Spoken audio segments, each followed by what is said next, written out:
Gandhian PK പ്രഭാകരന്റെ ഉജ്ജ്വല വിജയത്തോടനുബന്ധിച്ചുള്ള ആട്ടിൻ പാലൊഴിച്ച ചായ സൽക്കാരമാണ് ഇവിടെ നടന്നുകൊണ്ടിരിക്കുന്നത്. കടന്നു വരൂ, കടന്നു വരൂ, കടന്നു വരൂ. ഇതാരാ? വടക്കപ്പെട്ട സുശീലല്ലേ വരുന്നത്? വടക്കപ്പെട്ട സുശീലയ്ക്ക് അല്പം വഴി കൊടുക്കൂ. കടന്നു വരൂ, കടന്നു വരൂ. ടിപ്പർ ലോറിയുടെ അടിയിൽ ലാംബി സ്കൂട്ടർ പെട്ടാലുള്ള അവസ്ഥ അറിയാലോ. എന്നപ്പോ നിങ്ങളെ മോ സുബ്രന്തി അവിടെ ഉണ്ട്, വിളിക്കണോ? 2 ബോണ്ട എടുക്കട്ടെ സുശീല. ഒരു കയ്യിൽ എത്ര എണ്ണോടാ ഇരിക്കുന്നത്? നമ്മുടെ മെമ്പർക്ക് എല്ലാവരും ഹാപ്പി ആണല്ലോ അല്ലേ? ചാരായം കുടിച്ച് ഹാപ്പി ആയെന്ന് കേട്ടിട്ടുണ്ട്, പക്ഷെ ചായ കുടിച്ച് ഇന്നവരാരും ഹാപ്പി ആയെന്ന് കേട്ടിട്ടില്ല പ്രഭേട്ട. എന്താ അവിടെ നമ്മുടെ സുബ്രൻ ചത്തോ? ചത്തെങ്കിൽ അവിടെ ചിരിയൊക്കെ കേട്ടണല്ലോ. ഇത് അതൊന്നുമല്ല. എനിക്ക് തോന്നുന്നു പ്രഭേട്ടം വിജയിച്ചത് കൊണ്ട് അപ്പുറത്തെ പഞ്ചായത്തിൽ നിന്ന് വരെ ആൾക്കാർ പുസ്തകം വാങ്ങാൻ വന്നതായിരിക്കും. എന്റെ ദൈവമേ, ഇങ്ങനെ ഒരു കാഴ്ച ഞാൻ എന്റെ ജീവിതത്തിൽ പ്രതീക്ഷിച്ചതല്ല. ഒന്ന് മാറിക്കേ. വായിക്ക് എല്ലാരും വായിച്ച് വളരെ ചേട്ടാ. ഗാന്ധിജി അറിയ. എന്റെ സുബ്ര, ഞാൻ എന്താ ഈ കാണുന്നത്? പ്രഭാകരൻ ഇപ്പൊ ഇങ്ങോട്ട് വന്നത്? ഇതൊക്കെ ഞാൻ നോക്കിക്കോളാം. വൈകിട്ടാവുമ്പോൾ 1000 കോപ്പി ഉറപ്പാ. അല്ല, ഇതെന്താ പുസ്തകം പ്ലാസ്റ്റിക് കവറിലാക്കി വെക്കുന്നത്? വലിയ വലിയ ബുക്ക് സ്റ്റാളിലൊക്കെ അങ്ങനെയാ. ഇനി നമുക്ക് കവറുമ്പോ പേര് എഴുതണം, മഹാത്മാ ബുക്സ്, തോന്നൂർക്കര. കണ്ടില്ലടാ, ഞാൻ ജയിച്ചപ്പോ ആളുകൾക്ക് എന്റെ ആദർശത്തിന്റെ വില മനസ്സിലായത്. നാളുകളായിട്ട് പൊടി പിടിച്ചു കിടന്ന ഗാന്ധിജി അറിയാന്നുള്ള എന്റെ പുസ്തകം ജനങ്ങൾ ആർത്തിയോടുകൂടി വായിച്ചോണ്ട് പോകുന്ന കണ്ടോ? ഇനി തോന്നൂർക്കര നന്നാവും. ചേട്ടാ, 2 കോപ്പി വരും. ഒന്നിന്റെ പൈസ നാളെ. പിന്നെ ഇരട്ടി പൈസ കൊടുത്ത ആളുകൾ വാങ്ങാൻ നിൽക്കുമ്പോഴാ കടം തരുന്ന പ്രശ്നമില്ല. അങ്ങനെ പറയാതെ സുബ്ര, ഒരേ സമയത്ത് ഒരു വീട്ടിലെ 2 പേർക്ക് വായിക്കണം തോന്നിയാലോ, ഞാൻ തരാം.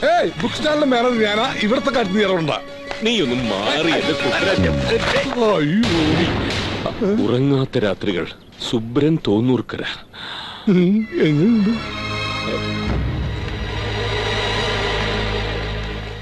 എന്താണത്? വടക്കേപ്പാട്ട് സുശീലിന്റെ ആത്മകഥ ഞാൻ എഴുതി അടുപ്പിച്ചതാ. അടുത്ത എഡീഷനിൽ ഭാഷ ഇത്തിരി ശരിയാക്കണം. അവിടെ ഇവിടെ കേട്ട് ഇത്തിരി തറയായി പോയെന്ന് പറഞ്ഞു വിമർശകര്. ഒരു ഡിജിറ്റൽ ഫീൽ ഉണ്ടാക്കാൻ ഒരു സീഡിയും ഒരു കാലത്ത് മലയാള സിനിമ താങ്ങി നിർത്തിയ ചില സിനിമകളിലെ സീനുകൾ കൂട്ടിച്ചേർത്ത ഒരു മിക്സ്. ചെറ്റത്തരം ചെയ്യുന്നോട നായേ.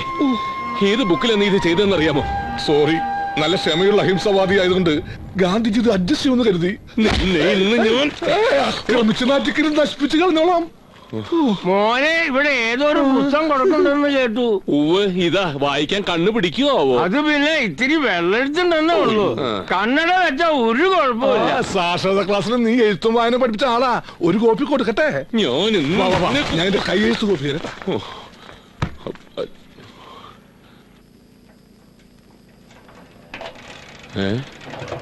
ഇതാരത്?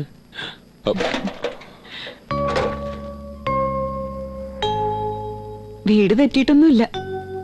അത് മനസ്സിലായി. പക്ഷെ എനിക്ക് മനസ്സിലായി. 4-ാം വാർഡിലെ മെമ്പർ പ്രഭാകരനല്ലേ? രഞ്ജിനിയാടാ ഇത്.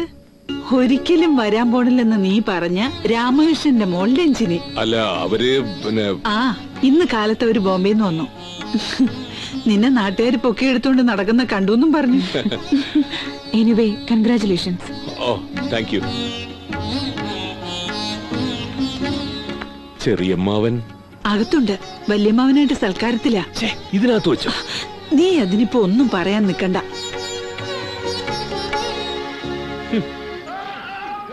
ഇവിടെ ഒരു കേടായ ബ്ലാക്ക് ആൻഡ് വൈറ്റ് TV ഉണ്ടായിരുന്നതാ. അതൊന്ന് നന്നാക്കി തരാൻ പറഞ്ഞ പ്രഭാകരൻ കേൾക്കില്ല. ഇത് പിന്നെ നിങ്ങൾ വന്നതുകൊണ്ട് കളറിൽ കാണാൻ പറ്റി. കാശില്ലാതൊന്നും അല്ല, പറമ്പിലെയും പാടത്തെയും വരുമാനം മുഴുവൻ കണക്ക് വെക്കുന്ന അവനല്ലേ. ചെലവാക്കില്ല, അത്ര തന്നെ. എനിക്കാണെങ്കിൽ ഈ പ്രായത്തിൽ ഇതൊക്കെ നോക്കി നടത്താനും കണക്ക് വെക്കാനുമുള്ള ശേഷിയില്ല എന്റെ രാമകൃഷ്ണ. അപ്പൊ ഓരോ പ്രാവശ്യം തേങ്ങ ഇടുമ്പോഴും കൊയ്ത്ത് കഴിയുമ്പോഴും ഗോമതിയമ്മായി അക്കൗണ്ട് ബുക്കിൽ എന്തൊക്കെയോ എഴുതി കുറിച്ച് വെക്കാറുണ്ടല്ലോ. അപ്പൊ അതൊന്നും കണക്കല്ലേ വല്യമ്മാവ? അത് പിന്നെ നീയോ ആ പെണ്ണും പറയണതൊക്കെ ഞാൻ ചുമ്മാ ബുക്കിൽ എഴുതിയിരുന്നല്ലാതെ അതിനൊക്കെ വല്ല വ്യവസ്ഥ വെള്ളിയാഴ്ച ഉണ്ടോ? ആണുങ്ങൾ ഇരുന്ന് വർത്താനം പറയട്ടെ ഗോമതി. നീ അടുക്കളയിലേക്ക് വാ. എനിക്ക് കുറച്ചു നേരം TV ഒന്ന് കാണണം. നടക്കുമോളെ. ചെറിയമ്മാവനെന്താ ഇത്ര ദിടീന്ന്? ഒരു കത്തോ ഫോണോ ഒന്നും ഉണ്ടായില്ലേ? ഞാൻ അധ്വാനിച്ചുണ്ടാക്കിയ വീട്ടിലേക്ക് വരാൻ മുൻകൂട്ടി അറിയിക്കണേ എന്തിനാ? അല്ലേട്ടാ?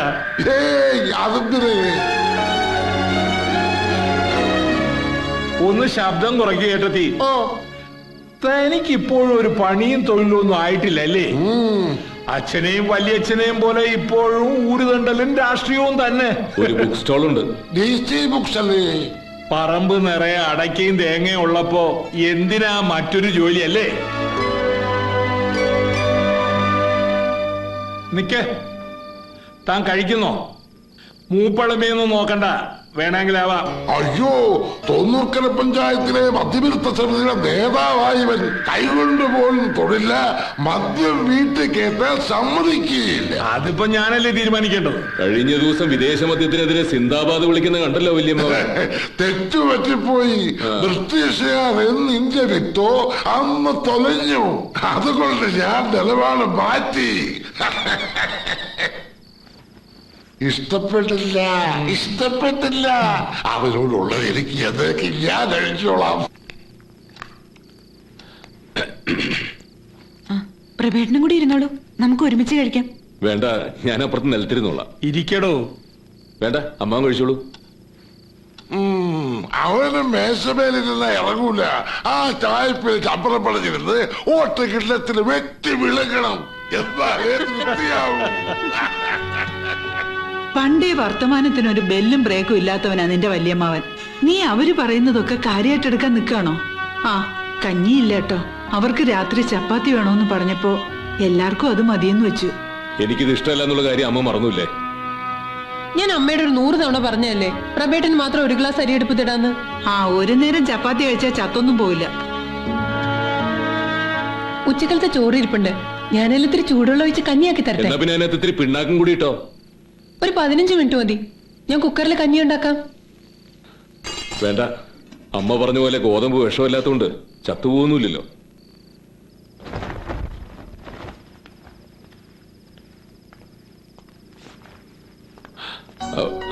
അയ്യോ, കുട്ടി എന്തിനാ അതൊക്കെ ചെയ്യുന്നത്? അതിനൊക്കെ അവിടെ വേറെ ആളുകളുണ്ട്.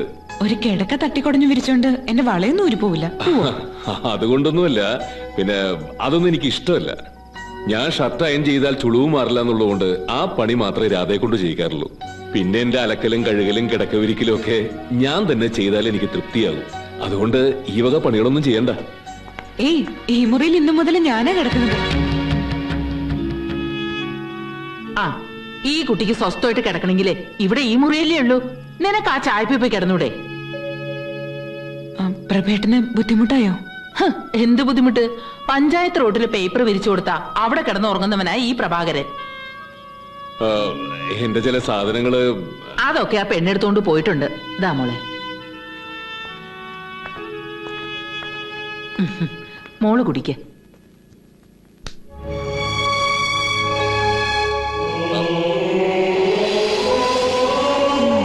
സ്ഥലം മാറ്റായില്ലേ? ഏയ്, ചൂടല്ലേ, ഇവിടെയാ സുഖം. ഇക്കണക്കിന് മീനമ്മയുടെ മാസം ആവുമ്പോ അമ്പലപ്പറമ്പാണ് സുഖമെന്ന് പറയേണ്ടി വരും മോനെ. ഒറ്റ ദിവസം കൊണ്ട് തന്നെ കാര്യങ്ങൾ ആ വഴിക്കാ നീങ്ങണത്. നിനക്ക് എന്തിലും കുറ്റം മാത്രമല്ലേ കാണാൻ പറ്റൂ? ഇടി പോത്തെ, കുടുംബത്തിലെ പെണ്ണുങ്ങളുള്ളപ്പോ പിന്നെ ആണുങ്ങൾ പുറത്തല്ലേ കിടക്കേണ്ടത്? ഡൈനിങ് ഹാളിലും തളത്തിൽ സ്ഥലം ഉണ്ടായിരുന്നല്ലോ. പ്രഭാകരൻ ഇന്നു മുതൽ പുറത്തു കിടന്നോളും എന്ന് ചെറിയമ്മാൻ തീരുമാനിച്ചെന്തേ?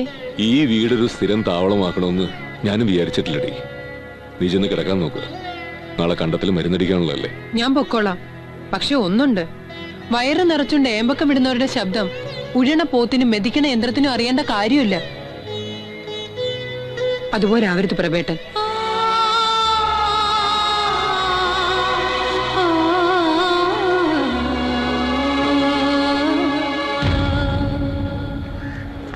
പ്രിയപ്പെട്ട മെമ്പർമാരെ, സുഹൃത്തുക്കളെ, ഈ തോന്നൂർക്കര പഞ്ചായത്തിലെ പുഴയുടെ തീരത്ത് ഒരു പഞ്ചകർമ്മ റിസോർട്ട് വരികയെന്ന് പറഞ്ഞാൽ ടൂറിസം എന്ന വ്യവസായം ഇവിടെ തഴച്ചു വളരുകയാണ് എന്നാണ് അർത്ഥം.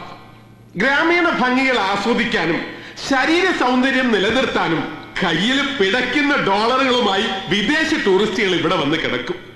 അവരെ തിരുമ്മാനും പിഴിയാനുമുള്ള സുവർണ അവസരം ഗ്രാമത്തിലെ 18ഉം 19ഉം വയസ്സുമുള്ള പെൺകൊടികൾക്ക് ലഭിക്കും. അതെ, അധികം താമസിയാതെ നമുക്ക് വിദേശികളെ നമ്മുടെ വീട്ടിൽ കൊണ്ട് താമസിപ്പിക്കാം. പതിറ്റാണ്ടുകൾ നീണ്ടുനിന്ന സഹന സമരത്തിലൂടെ മഹാത്മാഗാന്ധിജി ആട്ടിപ്പായിച്ച ഈ വിദേശികളെ നമുക്ക് നമ്മുടെ വീട്ടിൽ തന്നെ കൊണ്ട് കുടിപാർപ്പിക്കാം. മെമ്പർക്ക് സമ്മതമാണെങ്കിൽ അത് മെമ്പറുടെ വീട്ടിൽ നിന്ന് തന്നെ തുടങ്ങാം. നിർത്തോ. ഈ പഞ്ചായത്തിൽ ഒരു വാർഡിൽ നിന്നും തെരഞ്ഞെടുക്കപ്പെടാത്ത ഇയാളെ ഈ യോഗത്തിൽ നിന്നും പറഞ്ഞയക്കണമെന്ന് ബഹുമാനപ്പെട്ട പ്രസിഡന്റിനോട് ഞാൻ അഭ്യർത്ഥിക്കുകയാണ്. മറുപടി പറയണം. കഴിഞ്ഞ 15 കൊല്ലമായി ചാണ്ടി പ്രസിഡന്റിന്റെ കൂടെ പഞ്ചായത്തിലുണ്ടല്ലോ, എന്നിട്ട് എന്തെങ്കിലും സംഭവിച്ചോ? മെമ്പറെ വലിച്ചിടുന്ന കാര്യം പറയണം. ബാങ്കോക്കും മലേഷ്യയും പോലെ 3-4 ലോകരാഷ്ട്രങ്ങളിൽ ടൂറിസത്തിന്റെ മറവിൽ സംഭവിച്ചത് എന്താണെന്ന് എനിക്കറിയാമോ? ഇല്ല. എങ്കിൽ എവിടെ ഇരിക്കെ? പ്രസിഡന്റിന് അറിയാം. അത് ഈ തോന്നൂർക്കരയിലെ കാര്യം പറയൂ പ്രഭാകര. ലോകത്തിലെ എല്ലാ രാഷ്ട്രങ്ങളിലും നടക്കുന്ന ഒരേ കാര്യം തന്നെ. അതെന്താ? സുഹൃത്തുക്കളെ, നാളെ ഇവിടെ വരാൻ പോകുന്നു എന്ന് പറയുന്ന ഈ റിസോർട്ട് ഈ പഞ്ചായത്തിന്റെ അസ്ഥിവാരം വരെ തകർക്കാൻ പോകുന്ന ഒന്നാണ്. ഇവിടെ താറ്റിൽ കക്കവാരി കഴിയുന്ന, മത്സ്യബന്ധനം നടത്തി ജീവിക്കുന്ന ഒട്ടേറെ പേരുടെ ജീവിത മാർഗമാണ് ഇതുമൂലം തകരാൻ പോകുന്നത്. മെമ്പർ എന്തായി പറയുന്നത്? വരുന്ന സായിപ്പന്മാർക്ക് സ്ഥലങ്ങൾ കാട്ടിക്കൊടുക്കുന്ന ഗൈഡ് ഗൈഡ് ആകാമല്ലോ, അല്ലെങ്കിൽ മദാമമാർക്ക് മാലയും വളയും വിറ്റ് ജീവിക്കാമല്ലോ. പിന്നെ ഇതും നിങ്ങൾ പറയൂ. എന്റെ അഭിപ്രായം പഞ്ചായത്ത് റിസോർട്ട് പദ്ധതിയുമായി മുന്നോട്ട് പോകണമെന്ന് തന്നെ. അതെ, വിശാലമായ കാഴ്ചപ്പാടുള്ള ബഹുമാനപ്പെട്ട പ്രതിപക്ഷ നേതാവിന്റെ നയങ്ങളുമായി നമ്മൾ യോജിക്കുന്നു.